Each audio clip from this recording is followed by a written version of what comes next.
नमस्कार साथियों, स्वागत है आपका अपने YouTube चैनल वाईके ऑनलाइन एजुकेशन में। दोस्तों, एनसीईआरटी की सीरीज़ हमारी चल रही है और भाग 9 आज हम उसका पढ़ने वाले हैं।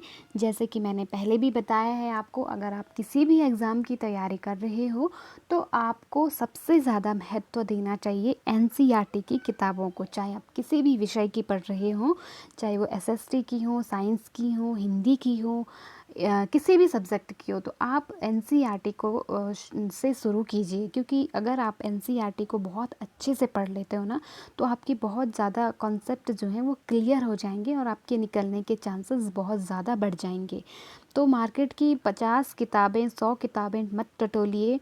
आपके पास जो पढ़ी हैं ऑथेंटिक किताबें 1-2 वो उठाइए, और आपने जो 9 से लेकर के आपकी जो ग्रेजुएशन है, पीजी की हैं, उन्हीं बुक्स को लेकर के आप बैठ जाइए और उन्हीं को अच्छे से पढ़िए। मैं गारंटी देती हूँ कि आपका सिलेक्शन कोई नहीं रोक सकता है। ठीक है, तो आपको बस अपने को स्थिर रखना है, धैर्य रखना है, और ये बिल्कुल भी नहीं सोचना है कि लोग मार्केट से विभिन्न किताबें आप सजा दोगे अपनी अलमारी में, टेबल पर, तो उनसे आपका सिलेक्शन हो जाएगा। ऐसा नहीं है। मेरा एक ही जो सिद्धांत है, मैं यही बार बार आपको कहती हूँ कि 100 किताबों को टटोलने से तो अच्छा है कि एक ही किताब को हम 100 बार पढ़ें और अच्छे से पढ़ें, तभी जा कर के हम कुछ कर पाएंगे। ठीक, तो चलिए आज का सेशन स्टार्ट करते हैं।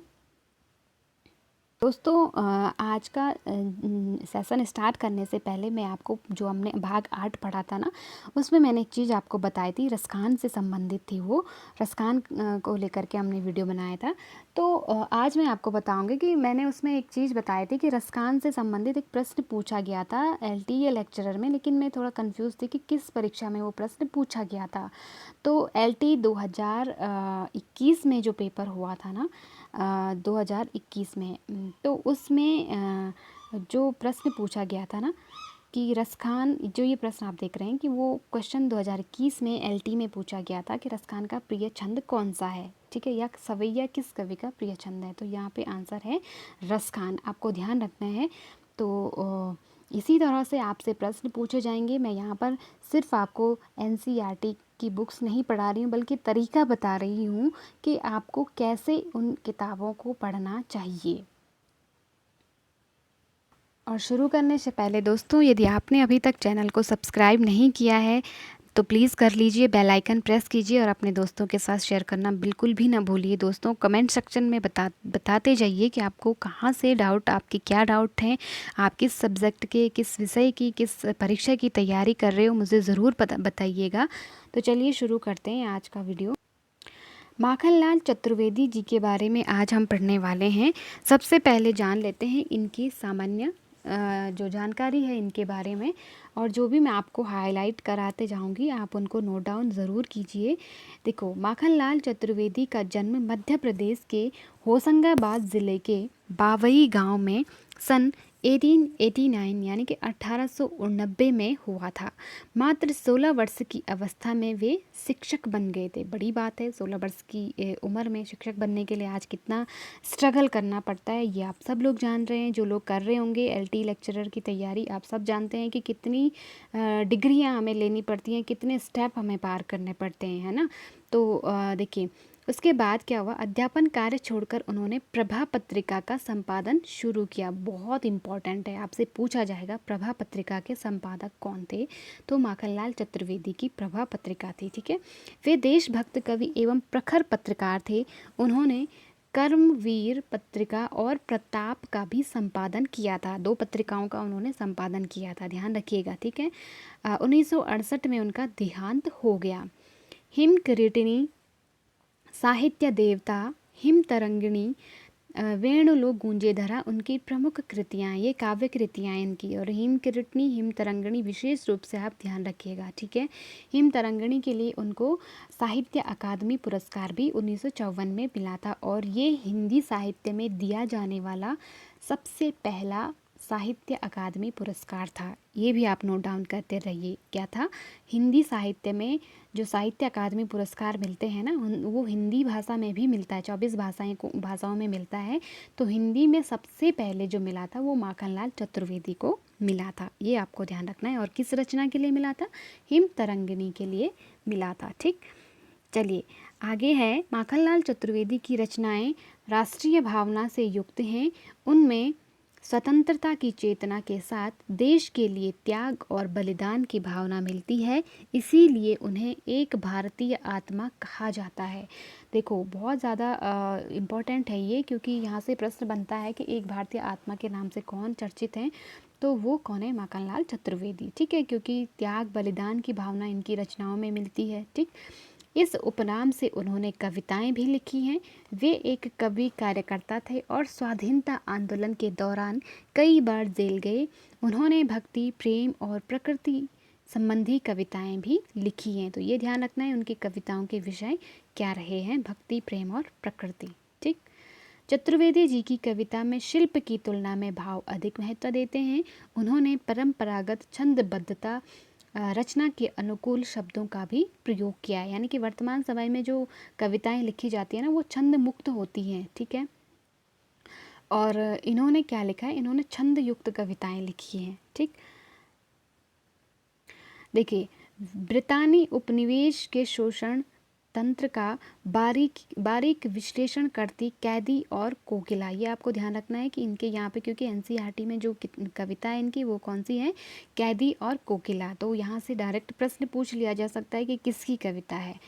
बहुत लोकप्रिय रही है यह कविता भारतीय स्वाधीनता सेनानियों के साथ जेल में किए गए दुर्व्यवहारों और यातनाओं का मार्मिक साक्ष्य प्रस्तुत करती है। कवि जेल में एकाकी और उदास है।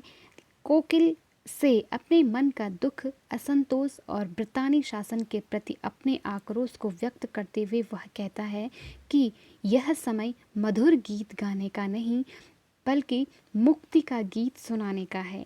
कवि को लगता है कि कोयल भी पूरे देश को एक कारागार के रूप में देखने लगी है, इसीलिए अर्धरात्रि में चीख उठती है। तो यहाँ पे उन्होंने एक कोयल को माध्यम बनाया है। ये कविता बेसिकली जो माखनलाल चतुर्वेदी थे ना, वो जेल में जब कैद थे तो उस दौरान उन्होंने ये कविता लिखी थी। और जेल की जो काल कोठरी है वहाँ से एक छोटा सा रोशनदान बना हुआ है, जिससे वो बाहर झांकते हैं तो पेड़ पर उन्हें एक कोयल दिखती है। तो उस कोयल को, जब वो रात में चीख उठती है कोयल, तो उस कोयल को माध्यम बनाते हुए उन्होंने अपनी अभिव्यक्ति दी है। बहुत ही मार्मिक कविता है, आप लोग चाहो तो ज़रूर इसे पढ़ना। यहाँ पर कविता दी हुई है, मैं आपको कविता नहीं पढ़ाने वाली हूँ क्योंकि बहुत इजी है और बिल्कुल खड़ी बोली में लिखी हुई है। आप लोग आसानी से उसे समझ सकते हो। ठीक, और पढ़िएगा ज़रूर, मुझे बताइएगा कि आपको ये कैसी लगी कविता। और चलिए मैं अब आपको बताती हूँ कि यहाँ से कहाँ से प्रश्न बनने के चांसेस हैं। देखिए, मैंने आपको पहले भी बताया था कि जो शब्द संपदा है ना, उसे आप ज़रूर देखिएगा, क्योंकि हो सके तो एक डायरी बना दीजिए जिसमें आप जो कठिन शब्द होते हैं ना उनके अर्थ ज़रूर लिखिए। क्योंकि आपसे कभी कभार, क्योंकि हमें यहाँ पे एक दृष्टिकोण को लेकर नहीं चलना है, बल्कि हमें अनेक चीज़ें यहाँ पे सीखनी है। हमें इसमें हिंदी व्याकरण भी सीखनी है, यानी कि हिंदी साहित्य के अंदर हमें हिंदी व्याकरण भी सीखनी है। कैसे सीखनी है? देखो, जैसे दिया हुआ है, बटमार का मतलब है रास्ते में यात्रियों को लूटने वाला, यानी कि जो चोर उचक्के डाकू होते हैं ना वो। हिमकर किसका पर्यायवाची है? चंद्रमा का। तो पहली चीज़ हमें क्या पता चला? यहाँ पे पर्यायवाची हमने सीखा, एक हो गया। ठीक, फिर दूसरा है दावानल। अब यहाँ पे क्या है? जंगल की आग को क्या कहते हैं? दावानल कहते हैं। तो अनेक शब्दों के लिए जहाँ पे एक शब्द आता है ना, अनेक शब्दों के लिए एक शब्द आपसे पूछ लिया जाता है कि जंगल की आग अर्थात तो क्या है? दावानल उसे कहते हैं। ठीक है, तो दो चीज़ें हमें यहाँ पे पता चली, एक तो पर्यायवाची, दूसरा अनेक शब्दों के लिए एक शब्द। ठीक है, फिर देखो यहाँ पे दिया हुआ है जुआ या जुआ। तो बैलों के कंधे पर रखी जाने वाली लकड़ी को क्या कहते हैं? जुआ या जुआ कहते हैं। अब ये जो जुआ शब्द है ना, इसका एक और अर्थ निकलता है, वो होता है जो जुआ खेलने वाला जो जुआ होता है ना, तो उसको भी कहते हैं जुआ। ठीक है, जो शकुनी मामा खेलते थे, आपको यदि ध्यान हो तो यहाँ पे क्या पता चला आपको एक और चीज़, कि जो जुआ शब्द है वो क्या है, अनेकार्थी शब्द है। यानी कि शब्द तो एक है, सेम दिखता है, लेकिन उसके अर्थ क्या हैं, अनेक हैं, एक से अधिक अर्थ हैं उसके। ठीक है, तो अनेकार्थी शब्द भी आपको पता चले तो इसी दृष्टिकोण से आपको देखना है। हुंकृति का मतलब होता है हुंकार, जिसमें क्रोध की आहट होती है ना। ब्याली का मतलब क्या है, सर्पिणी। आपको एक और चीज़ पता चली, मोहन यहाँ पे किसको कहा गया है, मोहनदास करमचंद गांधी जी को कहा गया है। ठीक है, तो ये आपको ध्यान रखना है। तो दोस्तों इस तरह की ट्रिक मैं आपको बताती रहूँगी कि कैसे आपको एनसीईआरटी की बुक्स को पढ़ना है, कैसे आपके लिए वो इजी हो सकती है। बहुत इजी होती है, हम देखते हैं लेकिन सरसरी निगाह से देखते हैं, लेकिन उसके बीच की चीज़ों को कहाँ से जो एग्ज़ामिनर है वो उठाता है, बस हमें वो चीज़ पहचाननी होती है। ठीक है, तो मैं उम्मीद कर रही हूँ कि आज का सेशन आपको ज़रूर अच्छा लगा होगा, आपके लिए ज़रूर हेल्पफुल होगा। यदि आपको अच्छा लगा तो प्लीज़ लाइक शेयर सब्सक्राइब ज़रूर कीजिएगा दोस्तों। मिलते हैं नेक्स्ट वीडियो में, तब तक के लिए आप अपना और अपनों का ख्याल रखिए। Thank you so much.